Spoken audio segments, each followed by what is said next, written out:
குறிப்பாக ardent Alexander என்கிற இந்த கைதிதான் விடுதலை செய்யப்பட்டிருக்கிறார். பாலஸ்தீன செம்பிறை சங்கத்தினர் அந்த இடத்திலே நிற்கிறார்கள். கான் யூனுஸ்ல வைத்துத்தான் இந்த பணைய கைதி பரிமாற்றப்படுகிறார். ட்ரம்ப் ஒரு அறிவிப்பை வெளியிட்டிருக்கிறார். அதுல அவர் என்ன சொல்றாருன்னா, ஆடன் அலெக்சாண்டருடைய விடுதலை என்பது அமெரிக்காவுக்கும் மிருகத்தனமான இந்த யுத்தத்தை முடிவுக்கு கொண்டு வருவதற்காக செயல்பட்டு வந்த கத்தார் மற்றும் எகிப்துக்கும் கிடைத்த ஒரு மாபெரும் வெற்றி என்று சொல்லியிருக்கிறார். இதை சும்மா சாதாரணமாக கடந்து போக முடியாது. அவர் அமெரிக்காவுக்கு வெற்றி அப்படின்ட்டு போகவும் இல்லை, ரெண்டு நாடுகளை சேர்த்து சொல்றாரு. கத்தாருக்கும் அதே போன்று ஈஜிப்டுக்கும் கிடைத்த வெற்றி என்று சொல்றாரு. இரண்டாவதாக என்ன சொல்றாரு கேட்டா, மிருகத்தனமான இந்த யுத்தத்தை நிறுத்துவதற்கான முதல் படி என்றும் சொல்லியிருக்கிறார். எனவே இஸ்ரேல் நடத்துகிற இந்த யுத்தம் என்பது மிருகத்தனமானது என்பதை அவருடைய பதிவில் இருந்து நம்ம புரிந்து கொள்ள முடிகிற அதே நேரத்தில்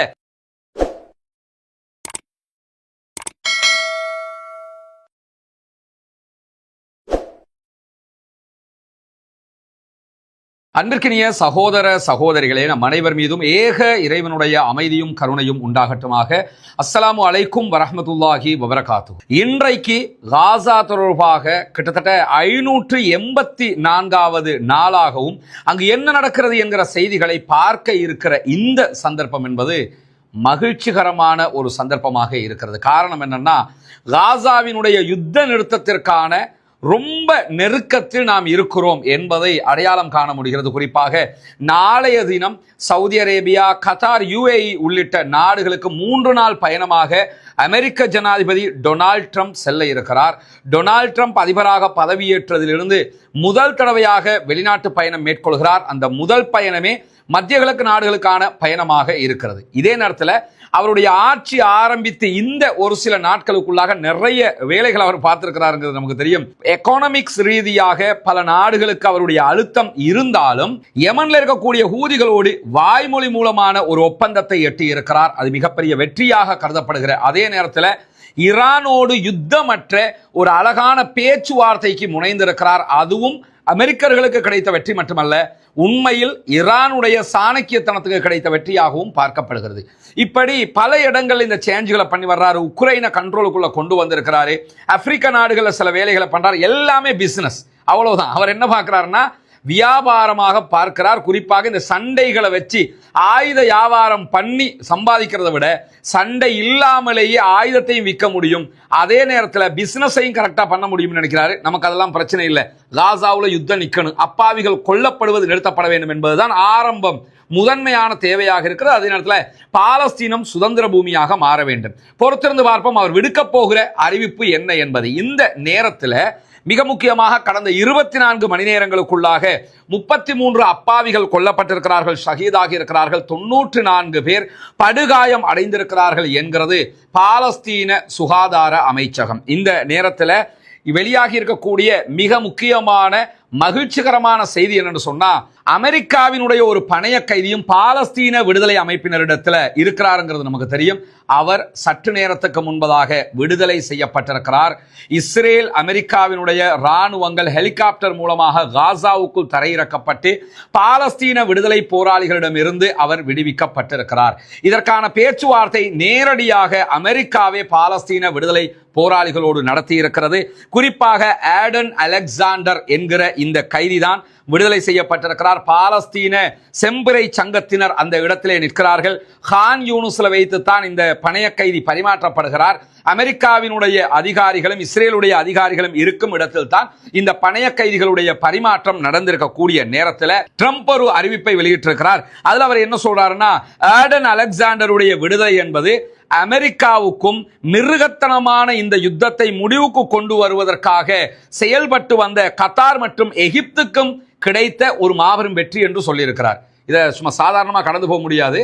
அவர் அமெரிக்காவுக்கு வெற்றி அப்படின்ட்டு போகவும் இல்லை, ரெண்டு நாடுகளை சேர்த்து சொல்றாரு. கத்தாருக்கும் அதே போன்று ஈஜிப்டுக்கும் கிடைத்த வெற்றி என்று சொல்றாரு. இரண்டாவதாக என்ன சொல்றாரு கேட்டா, மிருகத்தனமான இந்த யுத்தத்தை நிறுத்துவதற்கான முதல் படி என்றும் சொல்லியிருக்கிறார். எனவே இஸ்ரேல் நடத்துகிற இந்த யுத்தம் என்பது மிருகத்தனமானது என்பதை அவருடைய பதிவில் இருந்து நம்ம புரிந்து கொள்ள முடிகிற அதே நேரத்தில் இஸ்ரேலிய ஊடகங்கள் சற்று முன்னால் வெளியிட்டிருக்கக்கூடிய அறிக்கையில் என்ன சொல்றாங்கன்னு சொன்னா, விடுதலை செய்யப்பட்டிருக்கக்கூடிய ஆடன் அலெக்சாண்டர் காசாவினுடைய கான் யூனுஸ்ல இருந்து டெல் அவீவுக்கு அழைத்து வரப்பட்டு டெல் அவீவ்ல இருந்து நேரடியாக கத்தார் அழைத்து செல்லப்படுகிறார். காரணம் என்னன்னு சொன்னா, நாளைய தினம் அவர் கத்தார்ல வைத்து அமெரிக்க ஜனாதிபதி டொனால்ட் ட்ரம்பையும் அதே போன்ற கத்தாருடைய அமீரையும் நேரடியாக சந்திக்கிறார் என்கிற செய்திகள் வெளியாகி இருக்கிறது. ஒன்று மட்டும் புரியுது, டொனால்ட் ட்ரம்ப் அவருடைய பாலிடிக்ஸை கரெக்டாக பண்ணிக்கிட்டு இருக்கிறாரு. ஏன்னா இஸ்ரேலை கணக்கில் எடுக்கவும் இல்லை, யாரை கணக்கில் எடுக்கவும் இல்லை. அமெரிக்காவுக்கு வந்த ஜனாதிபதி எல்லாருமே ஒவ்வொருவருக்கும் கண்ட்ரோல் ஆகி கொண்டிருந்தாங்க. இந்த ஆளை பொறுத்தவரை எவனுக்கும் கண்ட்ரோல் ஆகிறது கிடையாது. நம்ம ஆரம்பத்திலிருந்து சொல்லி வர்றது தான். அந்த ஆள் நினைச்சதை செஞ்சுக்கிட்டு இருப்பாப்ல. அது மாதிரி என்ன யோசிச்சார்னா, எதுல பிசினஸ் அதிகம்னு பார்த்தாரு. அரபு நாடுகளை பகைத்து கொண்டு இஸ்ரேலோடு நட்பாக இருப்பதா, இஸ்ரேலை கணக்கில் எடுக்காம அரபு நாடுகளை கையில் பிடித்துக் கொள்வதா என்பதை யோசித்தார். அந்த அடிப்படையில் அரபு நாடுகளை கையிலே பிடித்திருக்கிறார் என்பது மிக தெளிவாக தெரிகிறது. அதனாலதான் அவர் ஒரு கைதேர்ந்த பொலிட்டீஷியன் என்பது எங்க தெரிய வருதுன்னு சொன்னா, ஒரு பணைய கைதி விடுதலை செய்யப்படுகிறார். அவர் அங்கிருந்து நேர கத்தாருக்கு கூட்டுவாங்க. விடுதலை செய்வதற்கு உதவிய கத்தார் அதிபரோடு நின்று நான் அவரோடு பேச வேண்டும் நினைக்கிறார்ல, அதுல இருந்து அமெரிக்க மக்கள்கிட்ட அவர் என்ன பேரை எதிர்பார்க்கிறாரு, அதற்கடுத்ததாக நோபல் பரிசு அவர் எதிர்பார்க்கிறாருங்கிறதெல்லாம் மிக துல்லியமாக தெரிகிற செய்திகளை நம்ம பார்க்க முடிகிற அதே நேரத்தில் இந்த கைதிகள் பரிமாற்ற நேரத்தில் இஸ்ரேலுடைய எந்த விதமான ட்ரோன்களோ எந்த விதமான தாக்குதல்களோ காசாவுக்குள் நடைபெறவில்லை. ஆனால் அதற்கு முன்பதாக தாறுமாறான தாக்குதல்களை அவர்கள் நடத்தினார்கள் என்பது ஒரு புறம். இரண்டாவதாக நம்ம என்ன புரியணும்னு சொன்னா, இந்த நேரத்தில் அமெரிக்காவுடனான பாலஸ்தீன விடுதலை அமைப்பினுடைய ஒப்பந்தத்தை பொறுத்தவரையில பல நன்மைகளை அவர்களுக்கு தருகிறது. அந்த ஒப்பந்தத்தில் இடம்பெற்றிருக்கக்கூடிய மிக முக்கியமான செய்தி என்னன்னு கேட்டா, இந்த ஒப்பந்தத்தின் ஊடாக இஸ்ரேல் என்ன சொல்லி வந்தாங்கன்னா, பாலஸ்தீனத்திலிருந்து பலஸ்டைன் போராளிகள் அமைப்பு மொத்தமாக வெளியேற்றப்படணும், அது வரைக்கும் நாங்கள் யுத்தம் பண்ணுவோம், பாலஸ்தீனம் காசாவினுடைய ஆட்சியில பாலஸ்தீன விடுதலை அமைப்புக்கு பங்கே இருக்கக்கூடாது என்றெல்லாம் பேசி வந்தார்கள். ஆனால் டொனால்ட் ட்ரம்போடு செய்து கொள்ளப்பட்டிருக்கக்கூடிய ஒப்பந்தத்தில் பாலஸ்தீன விடுதலை அமைப்பும் காசாவினுடைய ஆட்சியில் பங்காளர்களாக இருப்பார்கள் என்கிற ஒரு நற்செய்தி இருப்பது மட்டுமல்லாமல், இந்த ஒப்பந்தம் எப்படி எட்டப்பட்டிருக்கிறது என்பதை பொறுத்தவரையில் அமெரிக்கா எந்த ஒரு சந்தர்ப்பத்திலையுமே இஸ்ரேலை கணக்கில் கொள்ளாமல் நேரடியாக கத்தார் வழியாக பாலஸ்தீன விடுதலை அமைப்போடு கத்தாரிலே பேச்சுவார்த்தைகளை நடத்தி கொண்டிருந்தது. அது மட்டுமல்லாமல் நமக்கு தெரியும், ஏற்கனவே யமன்ல அவங்க பேச்சுவார்த்தையை முடிச்சுட்டாங்க, அதே போன்று ஈரானோடு ஒரு பேச்சுவார்த்தையை முடிச்சுட்டாங்க. இதையெல்லாம் செஞ்சதுனால மிக தெளிவாக இந்த இடத்துக்கு அவங்க மூவ் ஆகி இருக்கிறது மட்டுமல்லாம தற்போது டர்க்கியோட ஒரு பேச்சுவார்த்தை நடத்துறாங்க. அங்கேயும் இஸ்ரேல் அவங்க கணக்கில் எடுக்கல, ஏன்னா டர்க்கியுடைய கண்ட்ரோல்ல தான் சிரியா இருக்குது. அதனால என்ன பண்றாங்கன்னு சொன்னா, இஸ்ரேலை ஓரமா வச்சுட்டு டர்க்கியோட பேச்சுவார்த்தை நடத்துறாங்க. பேச்சுவார்த்தை நடத்துவதனூடாக சிரியாவை எப்படி நம்ம அந்த கண்ட்ரோலுக்குள்ள கொண்டு வந்துக்கலாம் என்பது அவர்களுடைய திட்டமாக இருக்கலாம். எது எப்படி போனாலும் இஸ்ரேல் இந்த மூன்று சந்தர்ப்பங்களிலும் கவனத்தில் கொள்ள, டர்க்கியுடனான பேச்சுவார்த்தையில் கவனத்தில் கொள்ளப்படவில்லை, அதே நேரத்தில் இரண்டாம் கட்டமாக ஹூத்திகளுடனான பேச்சுவார்த்தையில் கவனத்தில் கொள்ளப்படவில்லை, மூன்றாம் கட்டமாக தற்போது பாலஸ்தீன விடுதலை அமைப்பினுடனான பேச்சுவார்த்தையில கவனத்தில் கொள்ளப்படவில்லை என்பதை தாண்டி இப்படி ஒரு பேச்சுவார்த்தை நடத்தது ஊடகங்களுக்கு கூட வெளியே வரல.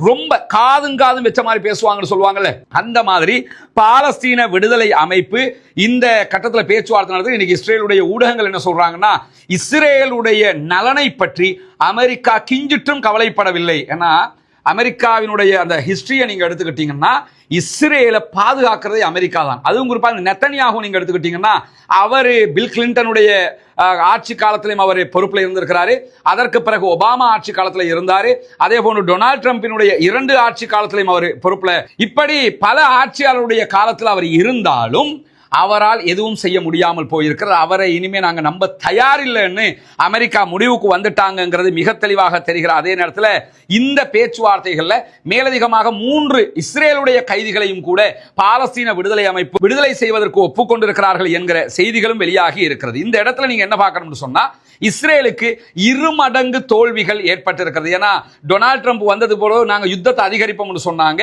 என்னத்தை நீங்க அதிகரிச்சாலும் உங்களை கணக்கில் கொள்ளலைங்கிறது நடந்திருக்கிறது மட்டுமல்லாம இந்த தோல்வி என்பது 2ஆம் கட்ட தோல்வியாக இருக்கிறது. ஏன்னு சொன்னா, ஏற்கனவே பாலஸ்தீன விடுதலை அமைப்போட 30 ஆண்டுகள் அவர்களை அமெரிக்காவை விதித்துக் கொண்ட நிபந்தனையை மீறி பேச்சுவார்த்தை நடத்தினார்கள். அமெரிக்காட்ட ஒரு நிபந்தனை விதிச்சிருக்கிறாங்க. அது என்ன ஒரு தீர்மானத்துக்கு அவங்க வந்திருக்காங்கன்னா, உலகத்தில் அமெரிக்கா யாரையெல்லாம் தீவிரவாத அமைப்பு என்று சொல்லுதோ அந்த அமைப்புகளோடு பேச்சுவார்த்தை நடத்துவதில்லை அப்படின்னு சொல்லி ஒரு கொள்கையில் இருக்கிறாங்க. அது அவர்களுடைய நாட்டின் கொள்கையாகவே வச்சுக்கிட்டு இருக்கிறாங்க.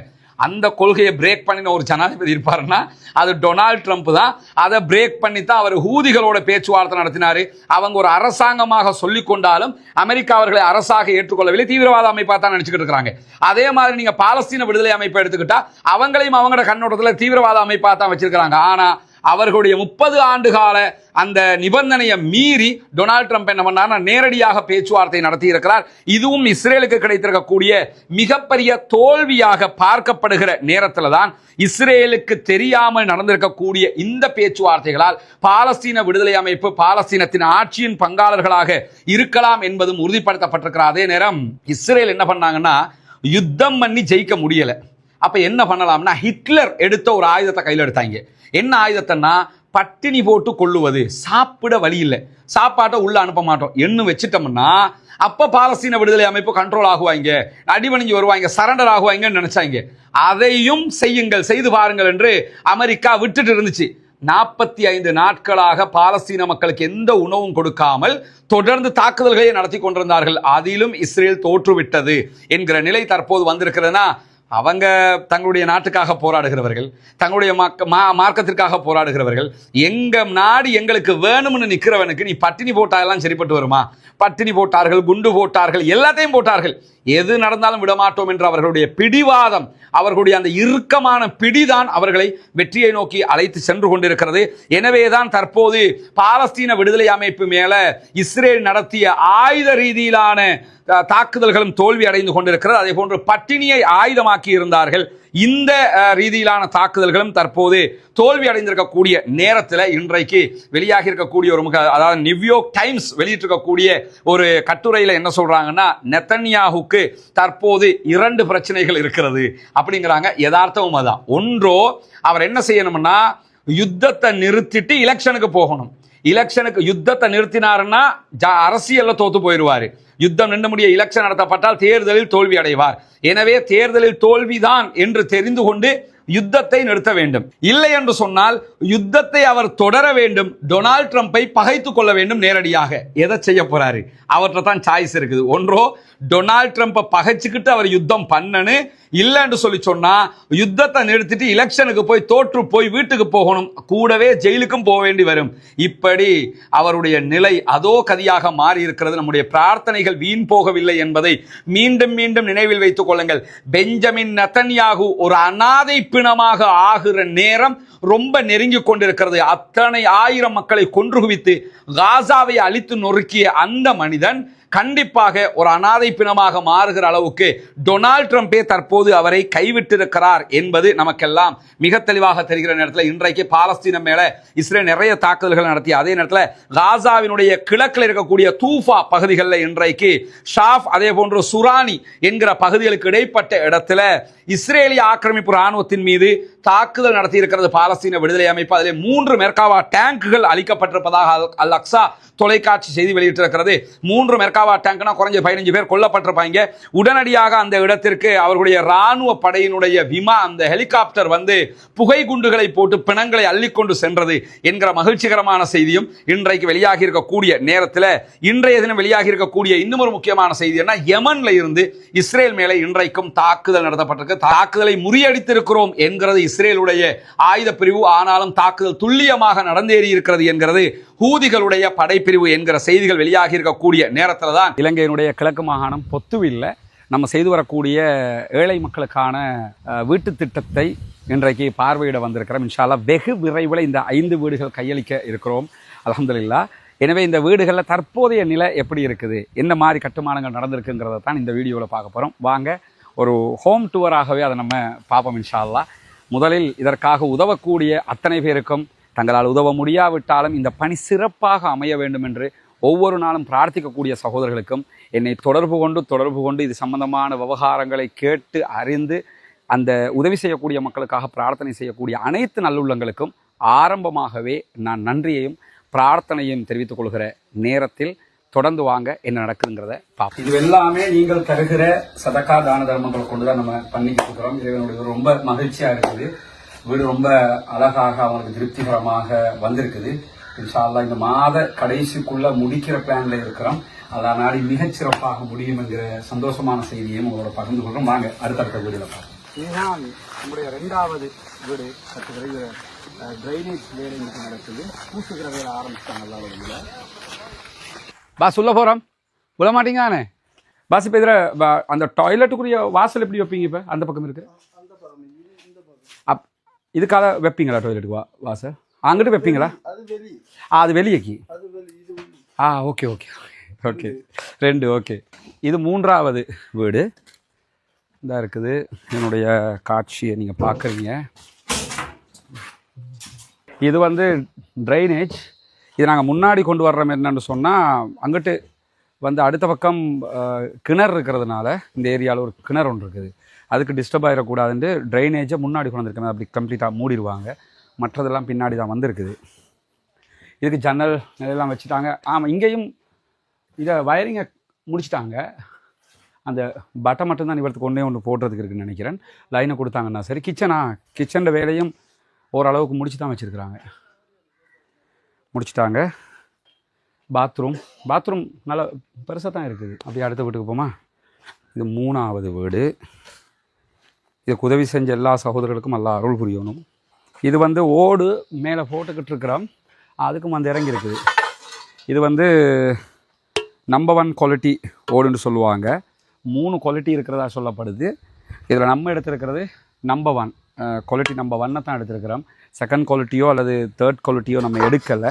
ஏன்னா அதை போட்டோம்னு சொன்னால் அது நல்லா இருக்காது. அதனால் எடுக்கிற பொருட்கள் எல்லாமே அதுக்குரிய பெருமதியான ஒரிஜினல்ங்கிற வகையில் உள்ளதை தான் நம்ம பண்ணிக்கிட்டு இருக்கிறோம். ஏன்னா அது நமக்கு கட்டுற மாதிரி இருக்கணும் அந்த மக்களுக்குரியதுங்கிற அடிப்படையில். இது வந்து 4வது இடம்.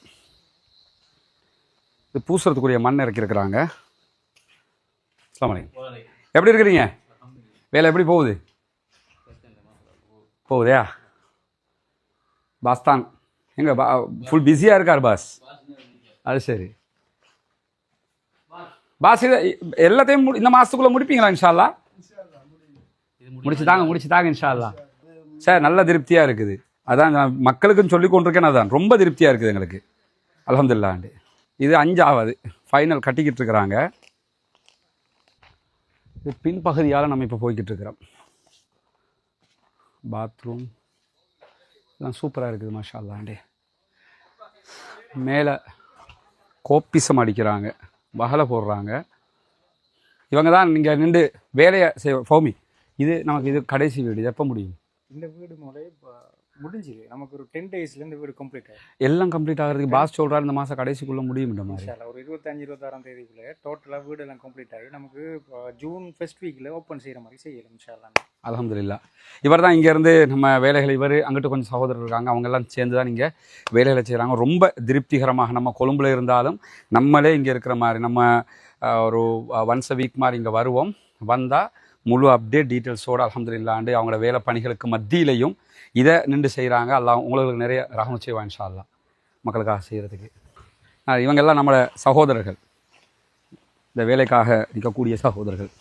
எனவே ஜஸாக்குமுல்லாஹு ஹைரா. அல்லாஹ் உங்கள் அத்தனை பேருக்கும் அருள் புரிய வேண்டும். இந்த பணிகளுக்காக உதவி செய்யக்கூடிய எல்லா சகோதரர்களுக்கும் நாங்கள் அல்லாஹ்விடத்தில் பிரார்த்தனை செய்கிறோம். அதே நேரம் நீங்களும் இந்த பணி மிகச்சிறப்பாக நடந்து முடிவதற்கு பிரார்த்திக்கிற அதே நேரம் பாலஸ்தீனம் வெற்றி பெற வேண்டும், பாலஸ்தீனம் சுதந்திரமடைய வேண்டும் என்கிற பிரார்த்தனையும் அல்லாஹ்விடத்திலே மறக்காமல் முன்வையுங்கள். இதற்காக இந்த பணிக்காக இறைவனுக்காக உதவ விரும்புகிற சகோதரர்கள் முன்னால் தெரிகிற நம்முடைய வங்கிக் கணக்கிற்கு உங்களால் முடிந்த தொகைகளை வைப்பிலிட முடியும். வெளிநாடுகளிலிருந்து வைப்பிலிடக்கூடியவர்கள் இதற்கு வைப்பிலிட முடியாத சந்தர்ப்பத்தில் அதில் தெரிகிற நம்முடைய தொலைபேசி மற்றும் வாட்ஸ்அப் பழக்கத்திற்கு தொடர்பு கொண்டு உங்களால் முடிந்த உதவிகளை வாரி வழங்குமாறு அன்பாக கேட்டுக்கொள்கிறோம். இந்த பணிகள் சிறப்பாக அமைவதற்கு பிரார்த்தனைகளில் சேர்த்துக்கொள்ள மறந்து விடாதீர்கள். பெஞ்சமின் நெத்தன்யாகு ஒரு அறிக்கையை வெளியிட்டிருக்கிறார். என்னன்னா, நாங்கள் பொருளாதார ரீதியாக எங்களை அமெரிக்கா கைவிடுகுதுங்கிறது எங்களுக்கு தெரியும். அதே நேரத்தில் ஆயுத ரீதியாகவும் எங்களை கைவிடுவாங்க போல இருக்குது. அப்படி கைவிடுறதாக இருந்தால் நாங்கள் அதை அமெரிக்காவை புறக்கணிக்க தயார் அப்படின்னு சொல்லியிருக்கிறாராம். அது எப்படி இருக்குன்னு கேட்டால் சொல்லுவாங்கல்ல, அணையிற தீபம் பிரகாசமாக எரியும்னு. இப்போ அரசியலை விட்டே ஓரங்கட்டப்பட போறாருங்கிறது நல்லா தெரியுது. கடைசியில் அமெரிக்காவோட கொஞ்சம் மோதி பார்ப்போம்னு யோசிக்கிறாரு. அமெரிக்காக்காரங்க இல்லாமல் அங்கே அணுவும் அசையாது. அவங்கள தைரியத்தில் இவங்க தாக்குதலே நடத்துறது. இப்போ அமெரிக்கா கைவிட்டுச்சின்னு சொன்னால் அதோ கதிதான். இப்படி அறிக்கையெல்லாம் அவர் விட்டு பார்க்கலாம். அறிக்கை விடுறதுல டொனால்ட் ட்ரம்பை மிஞ்ச முடியுமா? அந்த ஆள் இதெல்லாம் யோசிக்கவே மாட்டார்.